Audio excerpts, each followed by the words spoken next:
Well, I'm delighted to say that we can cross live now to Paris and speak to Aleksandr Vinnik's attorney, Frédéric Belot. Thank you so much for your time and what must be a very busy day for you, and a happy one as well, I imagine.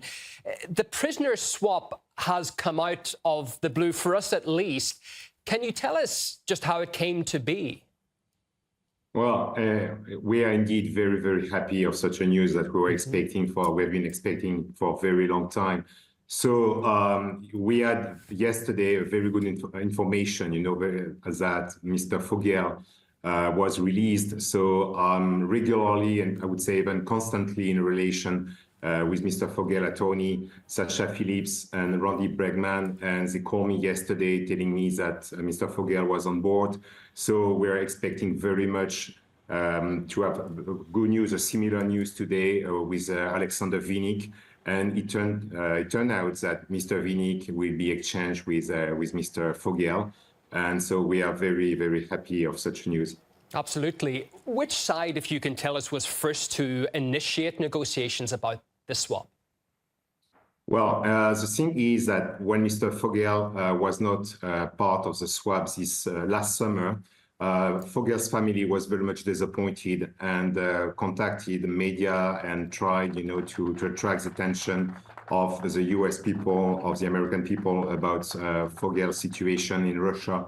So on my side, I decided to visit Aleksandr Vinnik in Santa Rita jail. It's county of Dublin. It's 1 hour driving from San Francisco. So we had a non-contact meeting. And I visited him, and I saw that he was very much depressed, and the situation was really bad for him. He had issues with eating. He has issues, psychological issues. He was very much depressed, not having any contact with his family. Nobody could visit him. In France, he was in isolation, as you know, and it was almost the same due to the distance between California and Russia. So no relation with his family. And so I decided, to try something on my side.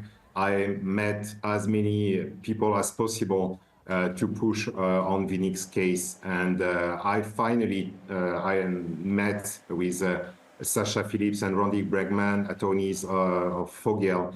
And we decided to set something to see if we could push in all directions to have our clients released and to be part of the next swap. And it turned to be the case. So we are very, very happy of our cooperation. And we are very, very thankful to the Russian and to the US authorities to make this swap happen.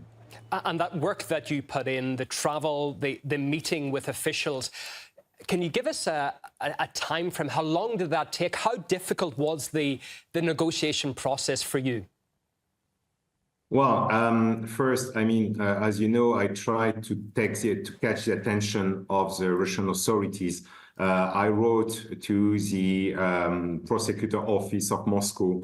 I even wrote to the Patriarch office, and all of them responded to me, and they told me that they were very much paying attention about Mr. Vinnik's situation. As you know, he lost his wife, who had a very strong and very hard cancer, and he could not do anything. He was in jail in France. He could not visit her, and he had 2 kids. His mother is quite old, so everybody was very much moved by his family, by the humanitarian situation.